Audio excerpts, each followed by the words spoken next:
Well, I hope I'm not the only one who enjoys singing to the Beatles, am I? No. No. Well, I've been doing that since I was 12 years old and watched them on the Ed Sullivan Show, a Sunday night TV staple. So in addition to celebrating our new music director, having fun with Beatles songs, I thought we would also consider the wisdom of the Beatles. Now, in case you think this topic is not spiritual enough, I'd like you to listen to this quote from Brother David Stendal Rast. He has a website all about gratitude. Right? And he says, sometimes people get the mistaken notion that spirituality is a separate department of life, like the penthouse of our existence. But rightly understood, it is a vital awareness that pervades all realms of living, of our very being. Someone will say, I come alive when I listen to music, or I come alive when I garden, or I come alive when I play golf. Whenever we come alive, that is the area in which we are spiritual. And then we can say, I know at least how one is spiritual in that area. To be vital, awake, aware in all areas of our lives is the task that is never accomplished, but it remains the goal. So, what we are doing today is spiritual, and I hope that you will find it that way. Now, I said the wisdom of the Beatles, and there's a phrase, words of wisdom. It comes from a song, Let It Be. Now, we didn't sing that today, but it says, when I find myself in times of trouble, Mother Mary comes to me, speaking words of wisdom, let it be. And in my hour of darkness, she is standing right in front of me, speaking words of wisdom, whisper words of wisdom, let it be. Now, some thought that the author, Paul McCartney, was getting religious, but no. Mother Mary was his actual mother. The song's message was inspired by a dream Paul had about his deceased mother, Mary. Paul was struggling with stress and the difficult relationships within the Beatles when he had a dream about his late mother, Mary, who passed away when he was 14. In the dream, she comforted him, telling him it would be okay and to let it be, a phrase that was apparently very common in Liverpool at the time. The song's overall theme is certainly one of hope, comfort, and the idea that things will eventually work out okay if we just let it be. So before we totally dive in to the other songs and their words of wisdom, and you're all going to help me discover those words, is there anyone here who's really young? There's a few. All right. I just want to remind you who the Beatles were. All right. They were a British rock group made up of 4 members, John Lennon, Paul McCartney, George Harrison, my favorite, and Ringo Starr. Yes, I know there was another drummer. We're not paying attention to him. It's Ringo, okay? They got together in 1960, and their distinctive musical style blended rock and pop, beat music, and even classical music. The Fab Four, as they were called. They released 13 albums. But before we do that, let's take a trip to the early 60s, okay?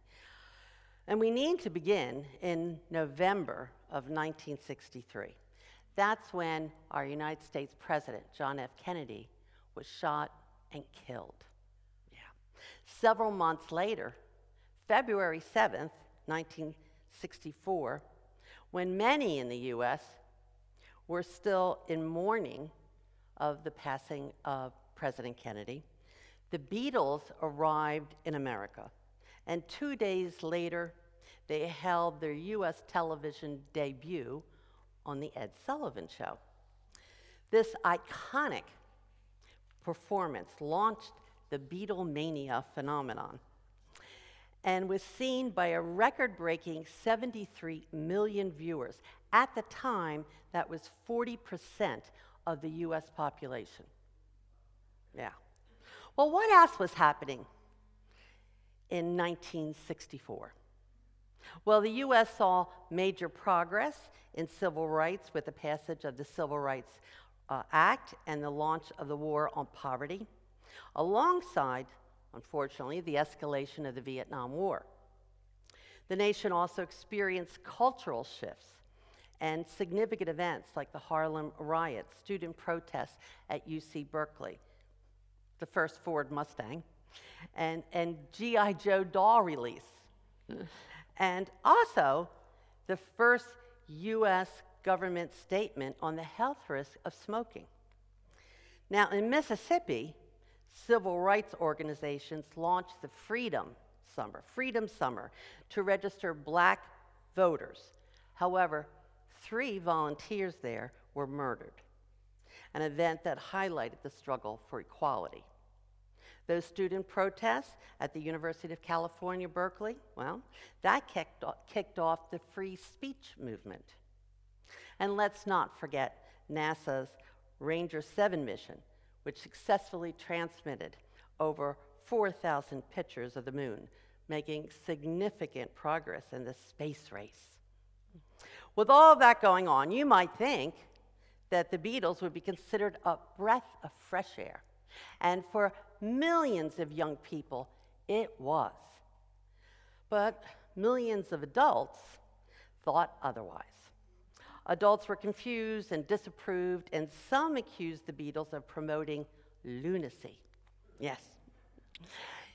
When we see photos of the Beatles with their mop-top hairstyle and black suits and black tie over white shirts, they look very conservative by today's standards, but not by the standards of the early 60s. Adults thought their hair was a rebellious affront to the 50s buzz cut or even the Elvis pompadour. Most of all, they were horrified by the reactions that the Beatles provoked from young girls. They saw images of young girls losing control, hysterically screaming and crying and even fainting at concerts. Adults were shocked and fearful. Now, of course, they were afraid of sexual freedom. But remember, in the 1960s, women did not even have financial freedom. They were not even permitted to own credit cards until a new law passed in 1974, 10 years later. And with that new law, it was illegal to deny women the right to open up a bank account or get a loan. So the early 60s, many women certainly were not free. So perhaps Beatlemania is correctly blamed for opening up the doors to freedom, especially for many segments of our society. Now, the group, of course, heralded the British invasion of rock music to the United States. But they also sparked controversy. I'm not going to deny that. They certainly talked about drug use and embracing the counterculture of the time. And tensions between Lennon and McCarthy, well, that eventually led to the breakup of the band in 1970. In 1980, I was working at a legal aid office in Philadelphia. I was an employment law paralegal. And there was a very sweet, elderly, retired lawyer who had worked as a public defender, and he volunteered his time in the legal aid office. Well, one day he joined us at lunch. And this was in 1980, so during lunchtime we were talking about the recent shooting of John Lennon. And this seemingly well-balanced gentleman went on a rant about the Beatles being all about violence and that John maybe received what he deserved. I asked him if he had heard John's song, Give Peace a Chance. I never got an answer except how Lennon should have expected that this would be his ending. And so we see then and now how fear of the new or fear of the unknown, what that can lead to. I wonder now how many of us greet new music groups or music that we don't quite understand. Do we greet that music with concern? My mom and her sister Aunt Rosie had a big old argument because my aunt gave me the album of Sgt. Pepper's Lonely Hearts Club Band. And I listened to that argument in amazement. And at the time, I hoped I would always stay open to all types of music. Now, as I said, the Beatles released 13 albums. I'm going to go through these quickly, and then I'm going to come down, and we're going to look at the music that we're singing today and see what words of wisdom, what we see in their lyrics today. So their first album was in 1963, before they came here, and that was Please Please Me, followed the next year by A Hard Day's Night, and then Help came out next, and Rubber Soul, my favorite, came out in 1965, followed by Revolver in 67, and then we have Sgt. Pepper's Lonely Hearts Club Band. That particular album earned 4 Grammy nominations and became the first rock album ever to win Album of the Year. It went 18 times platinum in UK and 11 times platinum in the US. Then Magical Mystery Tour, the Beatles' White Album, and then of course Abbey Road and Yellow Submarine. John left the band after this album was released, and their last album was in 1970. It was Let It Be, and that was released days after the announcement of the breakup of the Beatles. So, let's now look at the songs that we sang and we're going to sing. And I'm going to give you a little background so you can start thinking, looking at the words. I'll take up the time. And think about what this song meant to you. And so, the first one we sang was With a Little Help from My Friends. And that was on the Sgt. Pepper's Lonely Hearts Club Band album. And Ringo was the vocalist. That's somewhat unusual because Ringo rarely was the vocalist, but he was the vocalist in that. The song was primarily written by Paul. And for me, songs, just like art, are open to the understanding of the viewer or the listener.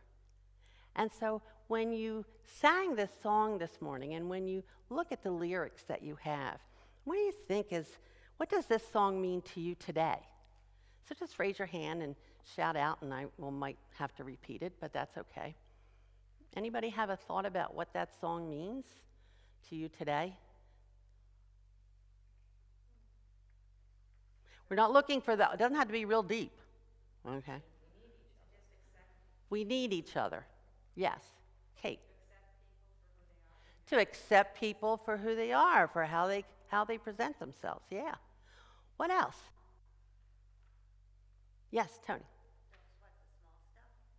Don't sweat the small stuff. Yes. Maria. I think it sort of speaks to me in saying that I'm not alone in the world. That I have friends. Yeah, that you're not alone in the world. That you have friends. Anybody here have a tiny, tiny, tiny issue about asking for help? Yeah. When you feel that, start singing this song. What else? Yes, Kirk. Yes, it's and a lot of their early songs, especially, were easy, like "Hold My Hand." All I want to do is hold your hand, right? I want to hold your hand. This is an easy one to sing, and I love it because will you, if I sing and I'm off key, will you walk out on me? Okay, I really take that to heart, because if you hear my voice, I'm hoping you won't walk out of me. But what does that symbolize? Pardon me?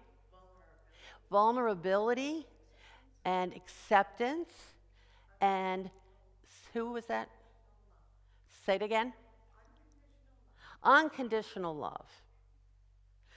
You're expecting your friends not to walk out on you, not to get upset with you, or perhaps forgive you if you say it wrong, right? You can sing it off key. Oftentimes we say things off key, and then we go, oh, why did I say that? And hopefully your friends will still love you, and your friends will forgive you. And so it's that little help from our friends. Yeah. Yes, Lois. Pardon me? I needed some help this week coming, and I had 3 friends fighting. And that's what happens if you ask. Okay. But here's the other part of it. This is what I know about Lois. Lois is also a good friend. So if you want people not to walk out on you when you sing off key, okay, when you ask for help, then you too have to be that person, right? So it's a two-way street. Yeah, great. So our next one is We Can Work It Out. And this is found on my favorite album, Rubber Soul. And it was written by Lennon and McCartney. And the first words that you see, the author writings, we can work it out. Just listen to me. We can work it out. And that's Paul McCartney. And then later on, I think you might even wait till it turns on the back side of your song sheet. It says, "Oh, life is too short. Why are we doing this?" That's John Lennon. Okay, so he was a counter to what Paul was singing. Okay, so we look at that. What does this 1965 song mean to you today? Anybody read the newspaper? Online? Yes, Lois. Yes. Pardon me? Hope. Yes. Back here, Donna. Back in the day, this reminds me about try to see it my way was what we were thinking about the 2 sides of the Vietnam War.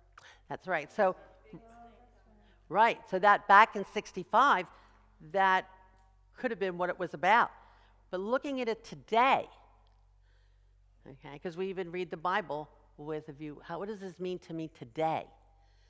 So does it have any relevance or meaning for you today? Well, it tells me to be more understanding of some of my neighbors that see things differently. Yeah. It can help us, remind us to be more open, because if I'm standing in front of you and you're standing in front of me and we're both saying, try and see it my way, well, whose way wins? Well, both ways lose. Yeah. What else? Anything else on that? Yes. Way of compromising towards, Yeah. allowing the other person to be whatever they're going to be. I can be the way I want to be or think the way Right. I want to think. Right, and it goes to what Lynn was saying, allow somebody to be how they are and allow me to be who I am. And it's also about, do we really need to fix people? You know, someone says, "Oh, I'm not feeling well today," and you bring out your whole pharmaceutical, bag that you have with you. Here, do this, do this, do that, do this. Do we really need to fix everybody? We have that inner wisdom, okay? And the interesting thing here is for this song, Paul McCartney, who is the first words, "Try to see it my way," it was really written because he was having problems with his girlfriend at the time. And he wanted her to understand him. Because if you read the words, he's saying it over, like, just see it my way, see it my way, see it my way. He keeps saying that. And then it's John Lennon who comes in with, "Hey, life is very short, knock it off." And after the song came out and everything, Paul McCartney said, "It's actually a really selfish song, because it's really all about me." And I said, "Okay, I get that. I see it." So the other song that we had was "The Long and Winding Road," and this was written by Paul, and it summarized his sad feelings about the problems that were in the Beatles at the time. There was a lot of going on. And I love it. I often thought that he might have had a dark night of the soul, because it says, "The wild and windy night that the rain washed away has left a pool of tears crying for the day." And then there's those almost pleading lines of, "Let me know the way, lead me to your door." Yeah. And yet, that was Paul who wrote it, but this song, I think especially, can have a lot of different meanings. And I kind of see it as a very spiritual song, too. So what if people, I know you didn't hear all the words, you don't have them written down for you, and I apologize about that. But when you heard that, what were you thinking? Or how would that apply for you today? What meaning could that song have for you today? Yes, Michelle. Right. We say that. It's not the destination, it's the journey. It's a long and windy road, right? Lots of twists and turns. Yes, Rob? Being open to guidance. Yeah. Being open to guidance, inner and perhaps outer, okay? Being open to, what we need, what we might want to do on that long and winding road. What else?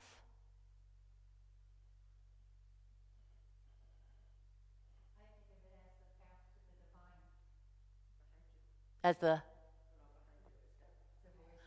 Oh, hello. What were you saying? I know. You can come down.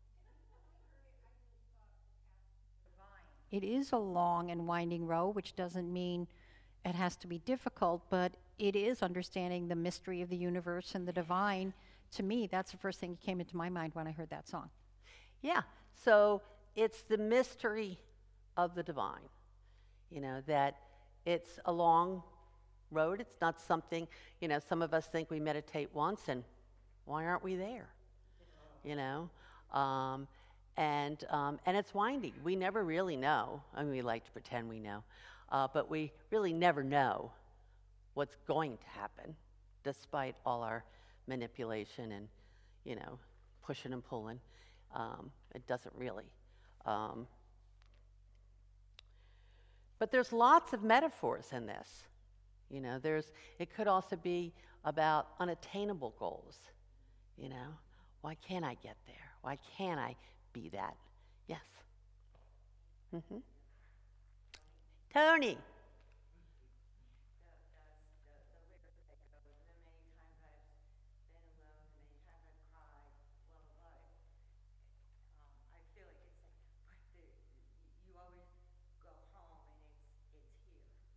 Okay. So those words of, many times I've cried, many times I've tried, and yet you can always come home. You can always come home to yourself. and be healed. Okay, wonderful. And it's that it could also be that unattainable. You know, anybody here keep trying to be perfect? I know none of you are like that. I know nobody's like that. But that's an unattainable goal. How many of us, keep trying to get it perfect? You know, or being spiritually aware in all areas of our life, like what Brother I forget his name now, Brother Randall was saying. That hey, let's just be spiritual and play golf. In that one area, I know what it is, and then we add to that area, another area, okay?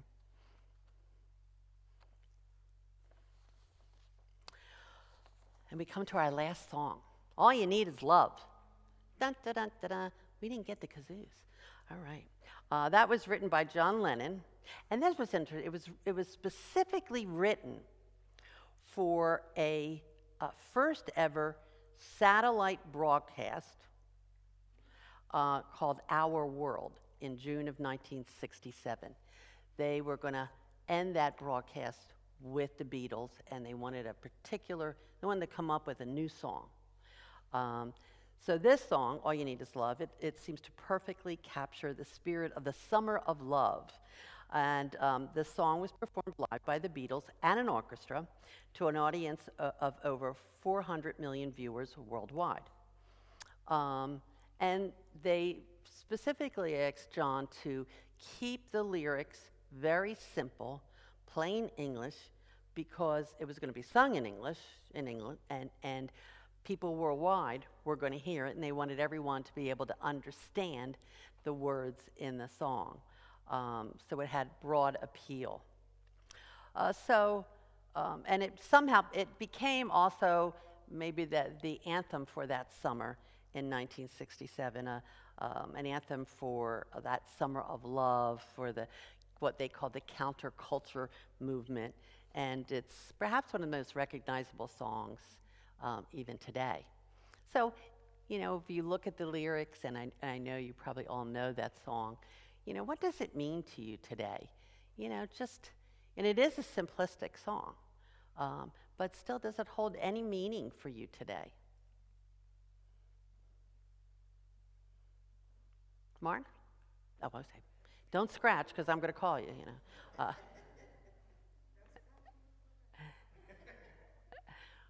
It doesn't mean anything? Yeah, what's it mean? Come on. Yes, Liston. That's all right, Liston's got it, yeah. Pardon me? Without love, can't do a thing. Yeah, right. We need love, and we say that, right? We even say God is love. Yes, Donna? Well, this is really personal, but I was pregnant that summer, and I connected that song with my baby. And Lovely. So that song always brings me back to that time. Yeah. So Donna was saying that at the time she had a baby, and she would sing that song as though she were singing it to her child. And so that takes her back to that, yes, right. And of course, mom's love never goes out of style, yes. Yes? I think for myself, I relate that to internally, like love can actually mean a lot of things to someone, but if you love yourself enough that you have enough confidence in your abilities, you can do anything. There's nothing you can sing that can't be sung. Sung. You can do that can't be done. Right, right. And I think about when I retired from teaching, prior to retiring, I had all of these ideas of things that I might want to do in retirement. And they Yeah. made them happen. That's right. Because I think I had enough self-love. Right. And that self-love, so this can also be, related to self-love. That if you've learned how to love yourself, then that voice in your head that says, "You do that? Are you crazy? You can't do that." That negative voice is going to lower, might even be completely gone. And then what seemed impossible becomes possible. Yes, Stefan. This is interesting. I want to tie it with what you were talking about before with the person you knew who basically saw violence through the Beatles.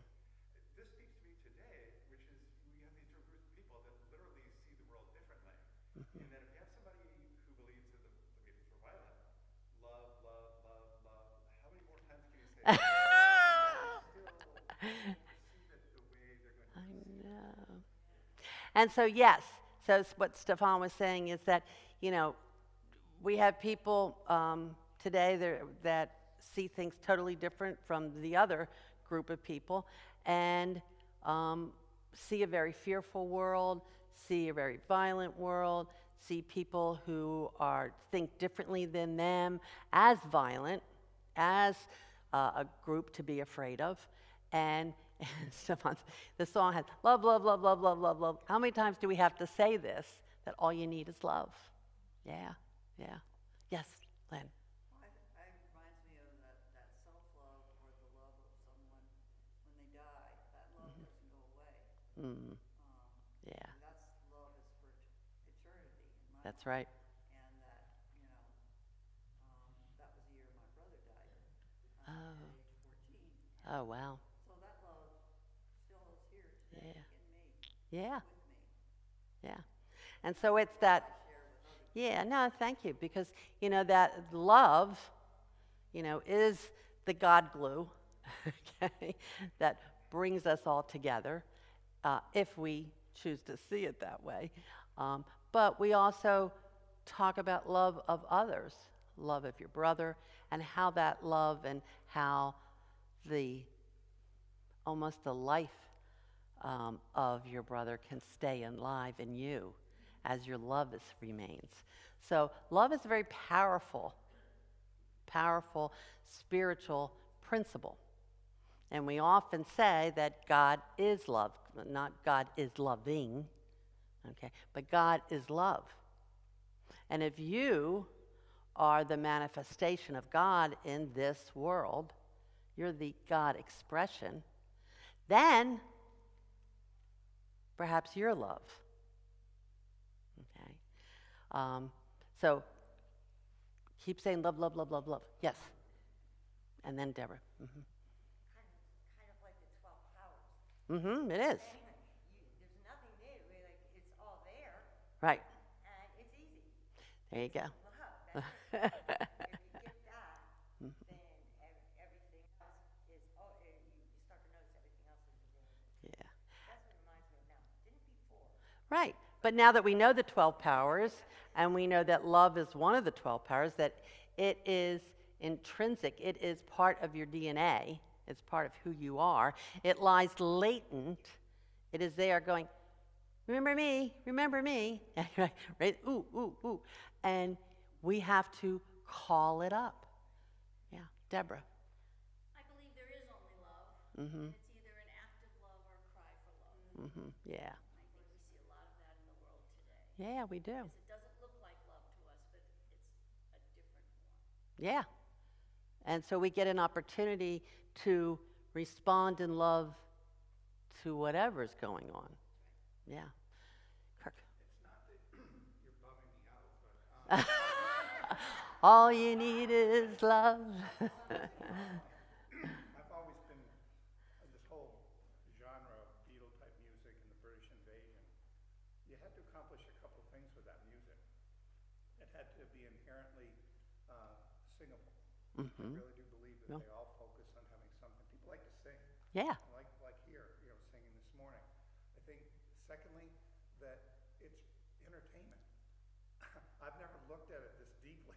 I know, of course not. I understand that somebody needs to write words. It's probably written with some intent for meaning, but I've never looked at it spiritually. It's No, always of course not. just been, do I like the song? Can I sing along with the song? Can I dance to the song? Mm-hmm. I'm with you on that. This is a little heavy. Yeah. And yet you're open to it. And it is. I mean, you know, when I was 12 and watched the Beatles on Ed Sullivan Show, and for many, many years after that, you know, they were fun songs to sing.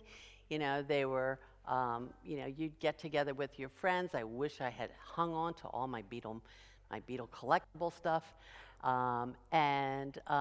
you know, went to see a Hard Day's Night movie, and it was great fun. You know, and yet, as we said earlier, everything in your life is spiritual if you're open to it. Okay, if you choose to see it. Okay, you don't have to. You know, but I'm always amazed at when I am aware of how the most insignificant, you know, day-to-day stuff, you know, I can see as spiritual. And not all the time. I haven't ascended yet, no. But there are times when I do, and I find that, you know, just thrilling, actually. And so, you know, as you sing the songs, you know, maybe you'll, you know, spend time later on today, you'll find yourself, you know, doing stuff around the house or whatever, and you'll start, you know, all you need is love, dun dun dun dun dun. And you know, you may start thinking, you know, wow, does it lift your heart? You know, does it inspire you? Does it comfort you? Song, music, you know, has such a part to play in our lives and in our society. And just like everything else, it can be used for good or not. So I want to just, this song we're talking about, All You Need Is Love, it received a lot of criticism, you know, just a silly, happy song, you know, way beneath the Beatles, you know, they were much more talented than this song. However, George Harrison replied to those critics saying this: they all said, all you need is love, but you also need such and such else. But love is complete knowledge. If we all had total knowledge, then we would have complete love. And on that basis, everything is taken care of. It's a law of nature. Now, John was a bit more succinct. He said, with our love, we could save the world. So for me, the wisdom of the Beatles comes from an unlikely, deep, profound, and often philosophical or spiritual themes that they wrote, as well as, you know, their personal and love messages that I find in their music. Much of their music reflects messages of peace and authenticity and love and unity that certainly resonated deeply with me and continues to offer me, and perhaps some of you, guidance and comfort about life and spirituality, love, and maybe even politics today.